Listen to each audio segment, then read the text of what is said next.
Hello everybody, it's me Crunch, Robot Boy from Outer Space, and recently Mascot horror has been grim.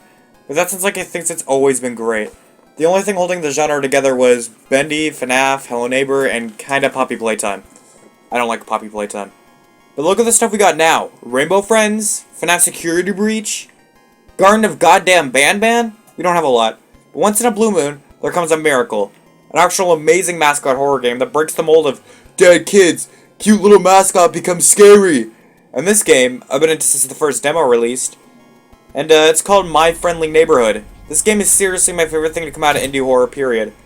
I think honestly the scary puppets idea has been kinda overused since Welcome Home and DHMIS. I love both of those.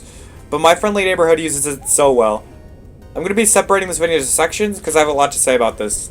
The cry goes round the kindergarten class. The neighborhood! The neighborhood! When I first saw this game a year or two ago, I don't remember when the demo came out, but at the time, the scary Muppet Sesame Street thing wasn't really as popular because Welcome Home wasn't as relevant.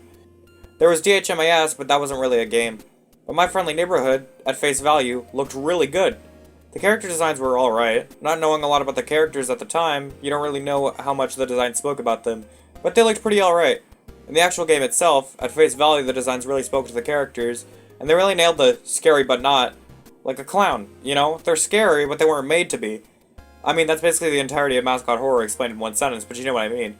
The cry goes round the kindergarten class. The neighborhood! The neighborhood! Okay, so please excuse how terribly I explained this, and I may get a few things wrong, but I'm so happy that they didn't go for, these puppets are possessed by dead kids, because the creator of them were a meanie. Instead, they're just alive and living alongside humans, like the Muppets. How Kermit the Frog can just talk to a random real dude and they just talk normally like he isn't a puppet. Because they just live right alongside each other. It's an extremely smart idea and doesn't need to validate why the puppets are alive.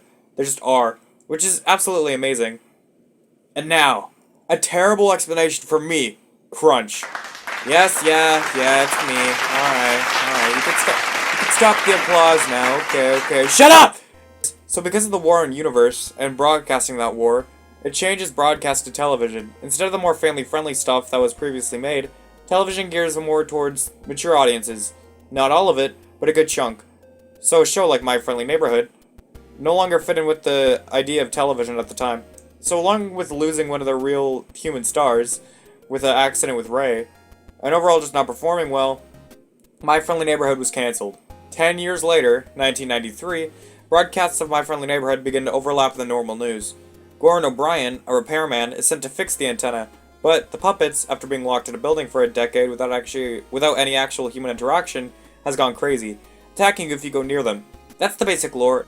If you don't like how I phrased it, go watch Super Horror Bros' video on the story, which is explained a lot better and is also where I got a bit of this information. The cry goes round the kindergarten class. The neighborhood! The neighborhood! The gameplay I think is one of my favorite parts of this game. It's like the smartest and most original mechanics I've seen out of a horror game in a long time.